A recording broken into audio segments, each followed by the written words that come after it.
नमस्ते दोस्तों, आज मैं आपको जानकारी दूंगा बुरे और अच्छे कर्म को कैसे पहचानें। बुरे और अच्छे कर्म को पहचानना ना तो किसी संत के बस की बात है, ना किसी ज्ञानी के बस की बात है, और साधारण इंसान तो इसको जानता ही नहीं है। हर संत, महात्मा, ज्ञानी और साधारण मनुष्य अपने निहित स्वार्थ के लिए बुरे कर्म को ही अपनी इच्छा अनुसार अच्छा बना लेते हैं। जिस प्रकार कर्ण, गुरु द्रोणाचार्य और कृपा शंकर ने अपने बुरे कर्म को और दुर्योधन के नमक के बदले अच्छे कर्म में बदलने की कोशिश की। बुरे कर्म वो कर्म होते हैं जिनको करने के बाद भय लगता है और रात को नींद नहीं आती।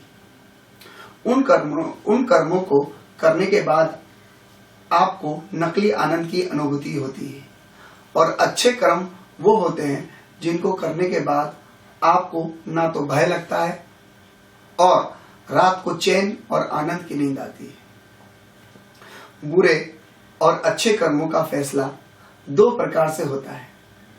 एक तो सरकार और समाज फैसला करती है, और दूसरा भगवान फैसला करते हैं।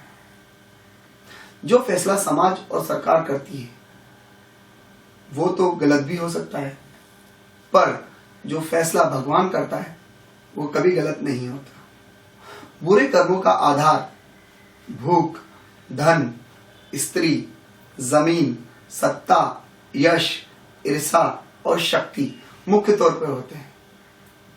इस सब की प्राप्ति के लिए मनुष्य बुरे और अच्छे कर्म करता है। अगर आप भूख से तड़प रहे हो तो आपको पेट भरने के लिए बुरे या अच्छे कर्म करने होंगे। अगर आपने किसी का भोजन छीना और खा लिया तो बुरा कर्म होगा। ये छीना हुआ भोजन आपकी आत्मा स्वीकारेगी नहीं, तथा ये बुरा कर्म आपके चित्त में संचित हो जाएगा। आप बुरे कर्म करके धन कमाते हो, जैसे आपने किसी का अपहरण किया, चोरी की, रिश्वत ली, डाका डाला। ऐसा धन आपके बुरे कर्मों की श्रेणी में चला जाएगा।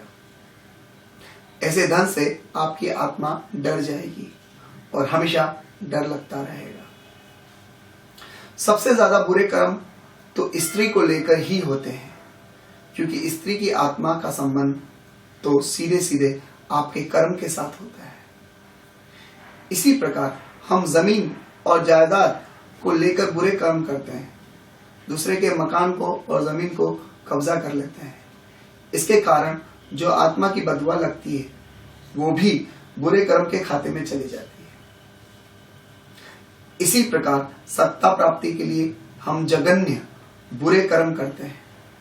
अपने निहित स्वार्थ के लिए लाखों लोगों की हत्या करा देते हैं। इसी प्रकार हम अपने यश और शक्ति को बढ़ाने के लिए दूसरे लोगों के यश और शक्ति को कुचलते हैं। अपने को हम श्रेष्ठ बताते हैं और दूसरों को नकारा या अज्ञानी बताते हैं। ईर्ष्या और अहम से फेसबुक पर सुबह से शाम तक एक दूसरे की बुराई करते हैं, एक दूसरे को गाली दे रहे हैं, नीचा दिखाने लगे हैं। एक दूसरे के ज्ञान पर ईर्ष्या से अंधे होकर कटाक्ष करते हैं। ये सभी घोर और जघन्य बुरे कर्मों की श्रेणी में आते हैं। बुरे और अच्छे कर्म का निर्धारण करने के लिए आप महीने में सिर्फ एक बार ध्यान में, योग में, साधना में मरने की कल्पना करो कि मैं मर रहा हूं। जब आपको लगेगा कि मैं मर रहा हूं और मेरे प्राण निकलने वाले हैं, तो उस समय आपके एक महीने के सभी बुरे कर्म और अच्छे कर्म आपके पास आ जाएंगे और आपकी चारपाई के चारों तरफ घेरा बना लेंगे और आपको चिल्ला चिल्ला कर बताएंगे कि क्या क्या बुरा कर्म किया है आपने इस महीने में। और मौत के वक्त आप बुरी तरह से उन बुरे और जघन्य कर्मों से डर भयभीत हो जाएंगे। आपको मरने से डर लगेगा।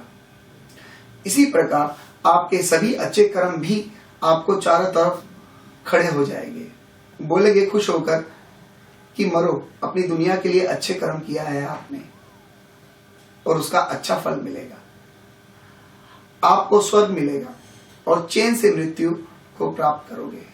जब भय के कारण मृत्यु होती है तो आत्मा का जाने का रास्ता बुरे मार्ग से होता है, और जब प्रसन्न मुद्रा में मृत्यु होती है तो आत्मा का जाने का रास्ता अच्छे मार्ग से होता है। इसलिए अपने बुरे और अच्छे कर्मों का विश्लेषण रोजाना सोने से पहले अवश्य करो। ऐसा करने से आपका जीवन में आनंद कूट कूट कर भर जाएगा। इसके आगे की जानकारी या इसी जैसी जानकारी को हम अगले एपिसोड में देंगे। धन्यवाद।